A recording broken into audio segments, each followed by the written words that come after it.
Welcome back to the Britannia Coin Company. We're a coin dealer based in Royal Wootton Bassett in the UK. Today marks the 125th anniversary of Queen Victoria's Diamond Jubilee, her 60-year reign as our Queen. She's one of two of our sovereigns to have reached this impressive milestone, and Queen Victoria was the first, the other being Queen Elizabeth II. I thought we'd take a look at some of the coins to feature Queen Victoria on them, and as ever there are links in the descriptions to the products that appear in this video. We start off with a coin minted in the year of her Diamond Jubilee, a silver half crown. The reverse features a crowned quartered arms in collar. To the bottom of the design we can see a small George slaying the dragon. It is a beautifully intricate design and was minted by the Royal Mint when they were based across the road from the Tower of London at Tower Hill. On the obverse or head side we see the third and final portrait of Queen Victoria, designed by Thomas Brock, who also designed the reverse of this coin. This portrait of her is commonly referred to as the old head, veiled head or widowed head, and portrays her at the age of 74. It is an accurate depiction of her, but still flattering. She is wearing her sapphire and diamond coronet, which is currently on display at the Victoria and Albert Museum. After Queen Victoria's death, this coronet was given to Queen Victoria's great-granddaughter and the aunt to the current Queen Elizabeth II. She rarely wore the coronet, and it was eventually sold to an anonymous individual in 1997. By 2016 it was to be sold to a foreign buyer, but due to an export ban put in place by the government, this allowed the Victoria and Albert Museum to acquire it. It was actually designed by Prince Albert for Queen Victoria, and she was overjoyed with it. She wore it for portraits, engravings and drawings, and on the occasion of her first state opening of Parliament after the death of her much-loved husband. This coin is an uncirculated one and a real beauty of a coin. Now, Queen Victoria's first portrait you can see here on this Victoria silver half crown from 1842.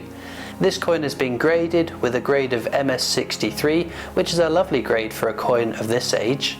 Her portrait was designed by William Wyon after the new Queen posed for the design at Windsor Castle. William Wyon remains one of the most influential and prodigious coin designers, having created a number of iconic coin designs which we're going to return to in this video. This design has become commonly known as the young head, with her hair tied back in a double ribbon. The Queen favoured this design, with it remaining on the use of silver and gold coins until 1887, when she was in her late 60s. Over a number of years, minor modifications were made, tweaking the nose, rearranging her hair and resizing the portrait. On the reverse we can see a crowned quartered shield of arms with an olive wreath, the work of Jean-Baptiste Merlin. Merlin had previously worked at the Paris Mint, having designed the medal in celebration of Napoleon's coronation of emperor. After Napoleon's defeat he moved to London, eventually getting a part-time post at the Royal Mint.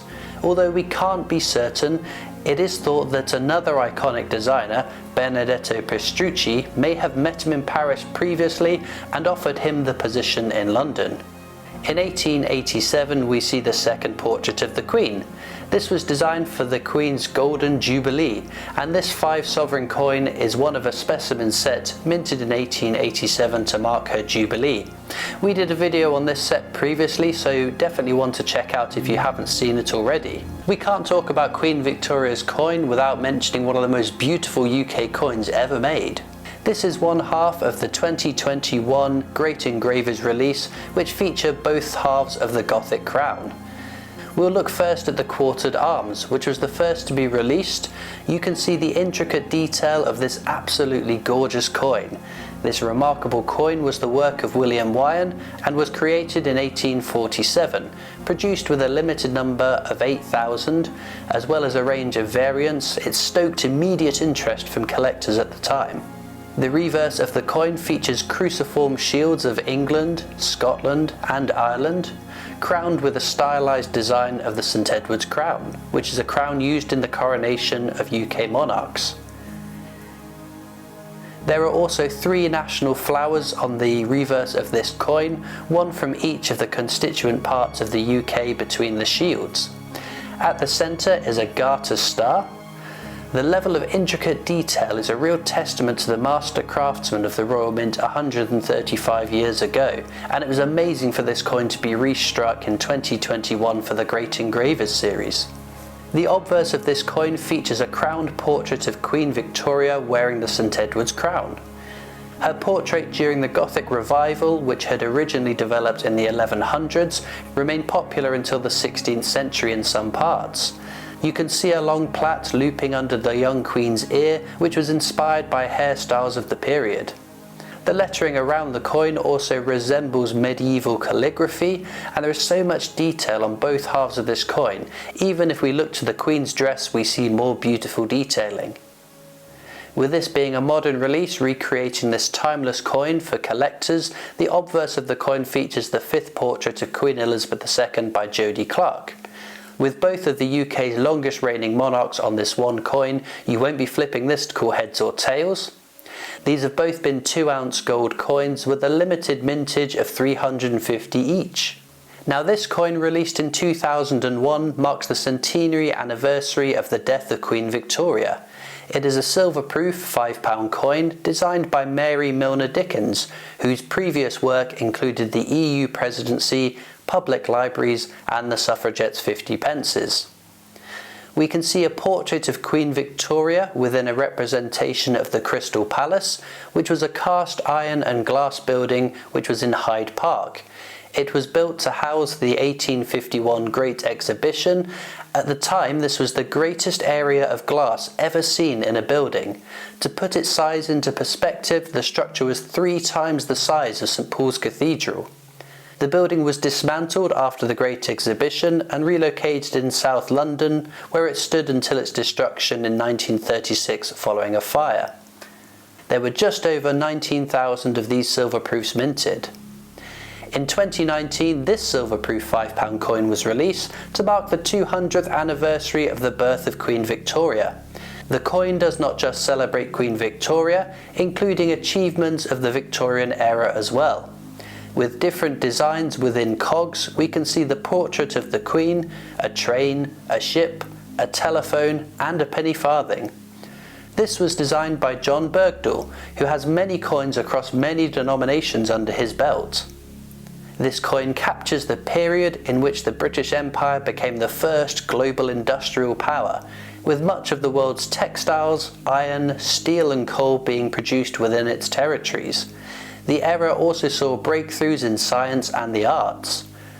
The publication of Charles Darwin's The Origin of Species, the opening of the Suez Canal and the patent for Alexander Graham Bell's telephone, all happening during the reign of Queen Victoria. Societal changes took place as well, with the introduction of the penny post and stamps, much like we know today, the abolition of the slave trade within the British Empire, and transport links within the UK and across the Atlantic, some being works of the great engineer Isambard Kingdom Brunel. There were 20,000 of these silver proofs produced. The last coin we will look at was also released for the 200th anniversary of Queen Victoria's birth. This is a strike on the day matte finish sovereign. The Royal Mint began releasing strike on the day sovereigns to mark important occasions and anniversaries, and with only 650 of these minted, they are really exclusive coins and add variety to this immediately recognisable coin. The design is naturally Benedetto Pestrucci's masterpiece, George Slaying the Dragon, with Queen Victoria's cipher to the bottom of the design to the left of the year of minting. The matte finish really makes this coin stand out among other sovereigns, and it's a beautiful piece to see. We finish up on a large diamond Jubilee medal of Queen Victoria. On the obverse we see her veiled head or widowed head portrait by Thomas Brock. The bust shows the elderly Queen in her final decade, with her veil covering most of her ornate diadem. She is wearing earrings, a heavy necklace and a garter star. If we look at the reverse, you can see an adapted young head portrait of Queen Victoria, which was originally by William Wyon. The portrait shows the young Queen around the time of her accession, with her hair bound back and a plait above her ear. In this version there is also an olive branch to the bottom of the portrait, which is tied with a ribbon looping behind the date. The medal weighs 94.5 grams, with only 19,498 issued by the Royal Mint in 1897. This one's in really good condition. Well, there we go, some amazing coins from the time of Queen Victoria and some modern releases as well to celebrate her and her coinage. Let me know in the comments which is your favourite. Having just celebrated the Platinum Jubilee of Queen Elizabeth II, it's quite cool to think that 125 years ago, similar groundbreaking celebrations were happening for Queen Victoria's Diamond Jubilee. It's not an occasion that comes around all that often, and who knows who the next monarch to reach such an impressive milestone will be. Now be sure to hit that subscribe button. It's free to do and means you won't miss any of our future uploads. When we reach 4,000 subscribers, we're going to be doing another amazing giveaway as well. You can also follow us on Facebook and Instagram, where we post lots of pictures of our coins. We're on Twitter and TikTok. We've got our shop and online store. There's a whole bunch of blogs that I've linked down in the description as well over on our website if you'd like more information about Queen Victoria. I hope you've enjoyed looking at some lovely coins today, and I'll see you next time for more amazing coins from the Britannia Coin Company.